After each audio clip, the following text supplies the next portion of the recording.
ఆదిలాబాద్‌లోని ఒక జైనూరు అనే ప్రాంతంలో గిరిజన మహిళ పైన లైంగిక దాడి జరగడం జరిగింది. ఆ లైంగిక దాడికి సంబంధించినంత వరకు ఆ గిరిజన మహిళకు సరైన న్యాయం జరగలేదని చెప్పి రాష్ట్రంలో ఉన్న ప్రతిపక్ష పార్టీలు డిమాండ్ చేస్తూ గాంధీ హాస్పిటల్‌లో మెరుగైన వైద్యం కోసం జైనూరు నుంచి ఆదిలాబాద్ డిస్ట్రిక్ట్ హాస్పిటల్‌కు, డిస్ట్రిక్ట్ హాస్పిటల్ నుంచి ఇక్కడ గాంధీ హాస్పిటల్ తరలించడం జరిగింది. బాధితురాలు ముఖం పైన తీవ్రమైన దెబ్బలు ఉండడంతో ప్లాస్టిక్ సర్జరీ చేయాలి అని చెప్పి గాంధీ హాస్పిటల్లో ప్లాస్టిక్ సర్జరీ విభాగానికి ఆ బాధితురాల్ని తరలించడం జరిగింది. అసలు ఇక్కడికి వచ్చిన ప్రతిపక్ష నాయకులు ఏమంటున్నారు, ఆ ఘటన మీద ఏం జరిగింది, అక్కడ జరిగింది కేవలం రేప్ అటెంప్టే అన్న విధంగా పోలీసులు మరియు ప్రభుత్వం ఈ ఘటనని తోసిపుచ్చడానికి ప్రయత్నిస్తుందిగా ప్రతిపక్ష నాయకులు మరియు కుటుంబ సభ్యులు ఆరోపిస్తున్నట్టుగా మనకు తెలుస్తుంది. ఏం జరిగింది, ఇక్కడ ఉన్న నాయకులతో మరియు ఆ కుటుంబ సభ్యులతో మాట్లాడే ప్రయత్నం చేద్దాం. గాంధీ హాస్పిటల్లో ప్రస్తుతం మనం ఉన్నాం. ఆదిలాబాద్కు సంబంధించిన ఘటనలో అక్కడ అసలు ఏం జరిగింది, ఆ రోజున ఏదైతే ఇలాంటి సంఘటనలకు సంబంధించినంత వరకు వార్తలు వస్తున్నాయో ఆ మహిళకు సంబంధించిన పూర్తి వివరాలు వాళ్ళ అబ్బాయితో మాట్లాడి తెలుసుకుందాము.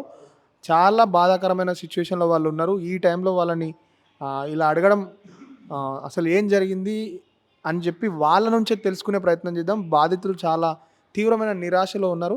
అసలు చెప్పండి, అసలు ఏం జరిగింది ఆ రోజు? అంటే ఇంట్లోనే అమ్మ ఎటు వెళ్ళారు, అసలు ఏం జరిగింది మొదటి నుంచి? అంటే బాబాయ్ ఇంటికి పోయేది, అంటే మధ్య జైలు నుండి స్వయం కూడా పోయేది చిన్నమ్మ. అంటే రాగపూర్ అనే ఊరు ఉంది, దాని తర్వాత కొంచెం జంగల్ ఉంది. దాంట్లో ఇక ఏం జరిగిందో ఆ రోడ్డు మీద కొట్టి పడేసిండు. కొట్టి పడేసిన తర్వాత హాస్పిటల్లో చేర్పించినాక ఇంట్లో వాళ్ళందరికీ ఫోన్ చేసినాం, తెలిసిన వాళ్ళు ఉన్నారు కదా. ఫోన్ చేసినాక మేము సడన్గా ఉరుకుంటూ పోయినాం ఏమైందా అని. పోయినాక అక్కడ మంచిగా అవ్వదు, మళ్ళీ ఇంకా వేరే హాస్పిటల్ తీసుకుపోమని చెప్పినారు. అక్కడ నుండి ఆదిలాబాద్ తీసుకుపోయినాం, జైలు నుండి అక్కడ ఆదిలాబాద్ కూడా కాలేదని చెప్పినారు. మళ్ళీ డైరెక్ట్ హైదరాబాద్కి తీసుకొచ్చినాం. ఇప్పుడు ఇంత జరుగుతున్నప్పుడు ఆ జిల్లా కలెక్టర్ కానీ అక్కడ జిల్లా మెజిస్ట్రేట్ కానీ ఎవరన్నా మీకు సహాయం అందించే పరిస్థితులలో అక్కడికి వచ్చి మీకు తోడుగా ఉండడం కానీ హాస్పిటల్లో మీకు ఏదైనా ఆర్థిక సాయం చేయడం కానీ అలాంటిది ఏమైనా జరిగిందా? అక్కడ అంటే కాలేదు, ఇక్కడ వచ్చినాకనే అందరూ వచ్చేస్తున్నారు ఇప్పుడు. అక్కడ పోలీసు వాళ్ళు కరెక్ట్ టైంలో స్పందించిరా? మీరు ఫిర్యాదు చేయడం, వెంటనే కేసు నమోదు చేయడం, బాధితునికి అంటే నిందితుడిని రిమాండ్ చేసే ప్రయత్నం చేయడం, బాధితునికి అండగా ఉండి దానికి సంబంధించిన స్టేట్మెంట్ ఇట్లా రికార్డ్ చేసి తనని, అంటే మీకు పోలీసుల విచారణ మీద ఏమైనా డౌట్ ఉన్నదా? డౌట్ అంత తెలియదు. ఇంకా మమ్మీ మొన్న చెప్పింది, అందుకోసం దాన్ని బట్టి ఇక పోలీసు ఇట్లా వచ్చేసి చూసినాక అన్నీ అరెస్ట్ చేసినారు అంతే. ఇదే ఘటన మీద వాళ్ళకి సంబంధించిన ఇంకో బంధువు కూడా ఉన్నారు, తనతో కూడా మాట్లాడే ప్రయత్నం చేద్దాం. వాళ్ళంతా బాధలో ఉన్నారు. అసలు ఏం జరిగిందన్న ఆ రోజున అమ్మతో? అంటే దేవగూడ ఉషగాం నుండి జైనూరు వెళ్తానని చెప్పింది. అటు వాళ్ళ చిన్న తమ్ముళ్ళు రాఖీ పౌర్ణమి నాడు రాఖీ కడతానని సోయంగూడ కోహినూర్ సోయంగూడలో వెళ్తుండే. అట్లా మధ్యలో మేము కూడా ఇంట్లోనే ఉండే, నేను కూడా పేషెంట్లో ఉండే. అయితే నాకు కూడా జ్వరం ఉండే ఆ రోజు, నేను కూడా లేవలేని పరిస్థితిలో ఉండే. అయితే వెళ్తానని చెప్పింది, కాకపోతే అటు రాఖీ కట్టేసి చిన్న అన్నకి పెద్ద అన్నకి రాఖీ కట్టేసి వస్తానని వెళ్తుండగా మధ్యలో ఏం జరిగిందో అది తెలియదు. మళ్ళా చిన్న మామమ్మ ఫోన్ చేసి చెప్తే ఇట్లా అమ్మకి అయిందంటే మళ్ళీ ఇక మాకు అంతే తెలుసు. మరింత మందితో మరియు గాంధీ హాస్పిటల్కి సంబంధించిన సూపరింటెండెంట్ గారితో మాట్లాడే ప్రయత్నం చేద్దాం. అసలు ఈ ఘటన మీద జరిగింది ఏంటి, పూర్తి వివరాలు తెలుసుకుందాం. మెరుగైన వైద్యం కోసం జైనూరు నుంచి ఆదిలాబాద్కు తరలించడం, ఆదిలాబాద్లో కూడా మెరుగైన వైద్యం లేదు కాబట్టి గాంధీలో తరలించడం జరిగింది. బాధితురాలకు సంబంధించిన ఫేస్ పైన మల్టిపుల్ ఫ్రాక్చర్స్ ఉన్నాయి, దానికి సంబంధించిన ప్లాస్టిక్ సర్జరీ చేయాలి. బాధితురాలు మాట్లాడే పరిస్థితుల్లో లేదు. పోలీసులు ఈ ఘటన పైన విచారణ జరుపుతున్నారు.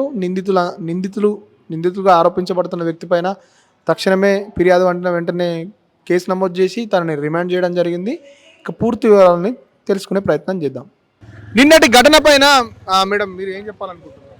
యాక్చువల్గా 31st జరిగిన మహిళకి జరిగిన అత్యాచారము తర్వాత రేప్ అటెంప్ట్ గురించి మేము ఇక్కడికి ఆవిడని చూడ్డానికి రావడం జరిగింది. తనకి ఎలాంటి ట్రీట్మెంట్ జరుగుతుంది, what is the condition of the patient అని చూడడానికి రావడం జరిగింది. తను ప్రస్తుతం ఓటీలో ఉంది, తనకు సర్జరీ జరుగుతుంది. ఎందుకంటే మల్టిపుల్ ఫేషియల్ ఫ్రాక్చర్స్ ఉన్నాయి తన ఫేస్ మీద. సో దానికి సంబంధించి సర్జరీ జరుగుతుంది. సూపరింటెండెంట్ని కలిసి మాట్లాడడం జరిగింది. రేపని వాళ్ళ కన్సర్న్డ్ వాళ్ళ ఫ్యామిలీ మెంబర్స్ చెప్తున్నారు కాబట్టి దానిపైన ఇన్వెస్టిగేషన్ జరిగిందా అంటే జరగలేదు అని చెప్పి. ఎందుకు జరగలేదు అని అంటే మాకు ఇప్పుడే పర్మిషన్ వచ్చింది దాన్ని చేయమని చెప్పి, సో ఇప్పుడే వచ్చింది కాబట్టి మేము ఫర్దర్గా చేస్తాము అని చెప్తున్నారు. కానీ 2 రోజుల నుంచి అడ్మిట్ చేసుకొని ప్రైమరీగా ఏదైతే దేని గురించి అయితే వాళ్ళు ఇక్కడికి వచ్చారో అది ప్రైమరీ ఇన్వెస్టిగేషన్ చేయకుండా, దానిపైన దృష్టి చేయకుండా మీరు ఇప్పుడు చేస్తాము మాకు ఇప్పుడే పర్మిషన్ వచ్చిందని అంటే దీన్ని డైవర్ట్ చేసే విధంగా ఈ యంత్రాంగాన్ని వీళ్ళు మన రాష్ట్ర ప్రభుత్వం దాన్ని మీరు బాధితురాలతో మాట్లాడే ప్రయత్నం చేసిరా? బాధితురాలు మీతో ఏం చెప్పారు అసలు? అంటే వాళ్ళు 2 అభిప్రాయాలు వస్తున్నాయి, ఒక ఘటన అటెంప్ట్ అని చెప్పి, ఇంకోటి అంటే చాలా మంది ఎలిగేషన్ చేస్తున్నట్టు రేప్ అని చెప్పి. దాని మీద మీరేమంటున్నారు? బాధితురాలతో మాట్లాడితే బాధితురాలు మాట్లాడే పొజిషన్లో లేదు. అండ్ ఫస్ట్ థింగ్ మేము వచ్చేసరికి తను ఓటీలోకి వెళ్ళిపోయింది, సర్జరీకి వెళ్ళిపోయింది. సో వాళ్ళ హస్బెండ్ యాజ్ వెల్ as కొడుకుతో మాట్లాడడం జరిగింది. మా అమ్మకి రేప్ జరిగిందని మా అమ్మ మాకు చెప్పిందని హస్బెండ్ చెప్తున్నాడు, కొడుకు చెప్తున్నాడు. మీడియా సమక్షంలోనే చెప్పడం జరిగింది. కావాలంటే మీరు స్టేట్మెంట్ కూడా చూసుకోవచ్చు. కానీ సీతక్క నేనేం చెప్పింది, వాళ్ళ గోందు భాషలో వాళ్ళ హస్బెండ్ తర్వాత కొడుకు మాట్లాడి నాకు చెప్పిను అట్లాంటిది ఏం లేదు అని వాళ్ళ అమ్మగారు చెప్పిందని చెప్తున్నారు. కానీ ఇప్పుడు అందరు మీడియా సమక్షంలోనే వాళ్ళు చెప్పిండ్రు మా అమ్మ చెప్పింది ఇట్లా అయింది అని. కానీ వాళ్ళు భయపడుతున్నారు, వాళ్ళని భయభ్రాంతులను చేసిండ్రు, వాళ్ళని ఈ ఇష్యూని డైవర్ట్ చేసే విధంగా వాళ్ళు చిత్రీకరించడం జరుగుతుంది. Thank you. మీరు అంటే ఏ విధంగా మీరు స్పందించాలనుకుంటున్నారు ఈ ఘటనపై? మేము ఆల్రెడీ ఇప్పుడు 6 రోజులు అయిందండి అమ్మాయికి అయ్యి. ఆవిడకి ఇప్పుడు 4 రోజులు అక్కడ ఆదిలాబాద్ హాస్పిటల్లో ఉంది. అక్కడ కండిషన్ సీరియస్ ఉంది, ప్లాస్టిక్ సర్జరీ చెయ్యాలంటే ఇక్కడికి తీసుకొచ్చారు. ఇక్కడికి వచ్చి 2 రోజులు అయింది. ఇప్పటి వరకు ఫర్దర్గా మీరు ఏం డిమాండ్ చేస్తున్నారమ్మా? డిమాండ్ అదే చెప్తున్నాం, సీతక్కకి అదే చెప్తున్నాం అండి. ఆమె ఒక లేడీ అయ్యుండి ఆమె ఏం చేస్తుంది? ఇప్పుడు మేము అడుగుతున్నాం ఆమెను, అడుగుతుంటే ఎందుకు అటు ఎందుకు పారిపోవాలి? నిలబడి సమాధానం చెప్పొచ్చు కదా. ఇది కాదమ్మా, ఇది నేను ఈ ఫర్దర్గా ఈ దీంట్లో వెళ్తున్నాను, వచ్చింది చెక్ ఇచ్చింది, ఓకే మేము దాన్ని స్వాగతిస్తాం. ఎందుకంటే వాళ్ళు ఉన్నోళ్ళు చాలా గరీబోళ్ళు, వాళ్ళని మేము ఆమె చేసింది తప్పు అంటలేదు.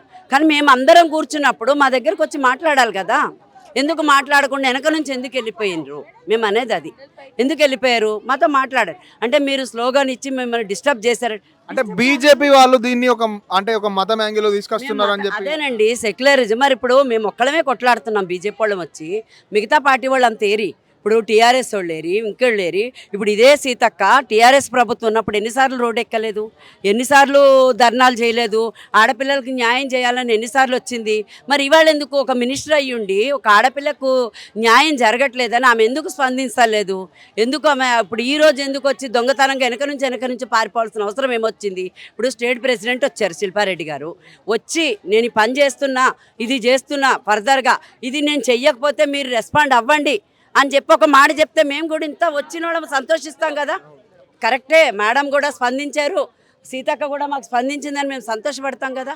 అది లేకుండా వెనక నుంచి వెళ్ళిపోయి మీరు మమ్మల్ని డిస్టర్బ్ చేస్తున్నారు అంటే నువ్వు ప్రజల్లో ఉన్నప్పుడు డిస్టర్బ్ అవ్వాలి కదా. మేమేమన్నా కొట్టడానికి వచ్చామా? లేదు కదా. మేము అందరం నిరసన, మేము వచ్చి ప్రశాంతంగా కూర్చున్నాం. వచ్చి ఒక మాట ప్రెసిడెంట్తో మాట్లాడితే మేమందరం కూడా అయ్యో ఒక ఆడామెకు అన్యాయం జరిగినందుకు ఒక లేడీ మినిస్టర్ ఉండి తను స్పందించిందని మేము కూడా సంతోషిస్తాం కదండి. అది చేయకుండా వెనక నుంచి పారిపోయి మీరు మమ్మల్ని డిస్టర్బ్ చేస్తున్నారంటే అది ఎంతవరకు సమంజసం? దీని మీద రేవంత్ రెడ్డి గారు కూడా స్పందించాలి, ఈ ఒక చట్టం తీసుకురావాలి. ఇప్పుడు తెలంగాణ ఇప్పుడు స్టేట్లో మీరు ఉన్నారు కదా అని అంటున్నారు, స్టేట్లో బీజేపీ ఉంది ఓకే, కానీ స్టేట్లో చేస్తున్నారు. కానీ ఇక్కడ ఉంది కదా, మన కాంగ్రెస్ ప్రభుత్వం ఉంది కదా, మరి ఇక్కడ చట్టం సెంట్రల్లో మీరు ఉన్నారని. సెంటర్లో మేము ఉన్నాం, మేము మోడీ గారు చేయాల్సిన కార్యక్రమాలు మోడీ గారు చేస్తున్నారు. ఏమేమి చట్టాలు తీసుకురావాలనేది మోడీ గారు తీసుకొస్తున్నారు. కానీ ఇక్కడ తెలంగాణ గవర్నమెంట్లో ఇప్పుడు మీరు ఏం క్లియర్గా డిమాండ్ చేస్తున్న విషయం ఏంటి? ఇదేనండి. ఇప్పుడు ఆమెతోటి మేము మాట్లాడలేకపోయాము. ఆమె ఐసీయూలో సర్జరీ అవుతుంది. మా మేడం మాట్లాడారు. ఇంకా 2 రోజుల తర్వాత ఆమె దగ్గర నుంచి ఏమొస్తుందో చూసి మేము దాని మీద స్పందిస్తాం. నిందితులపైన ఎలాంటి చర్యలు తీసుకోవాలని మీరు కోరుకుంటున్నారు? నిందితులను అదే వాళ్ళని చట్టము ఉరిశిక్ష ఇవ్వాలి. ఒకరిద్దరికి అలా వేస్తేనే మళ్ళీ రెండో వాళ్ళు చెయ్యాలంటే కూడా రెండో వాడు ఎప్పుడన్నా ఒక పాడు పని చేయాలంటే వాడికి భయం అనేది పట్టుకుంటారు. అది థ్యాంక్ యూ.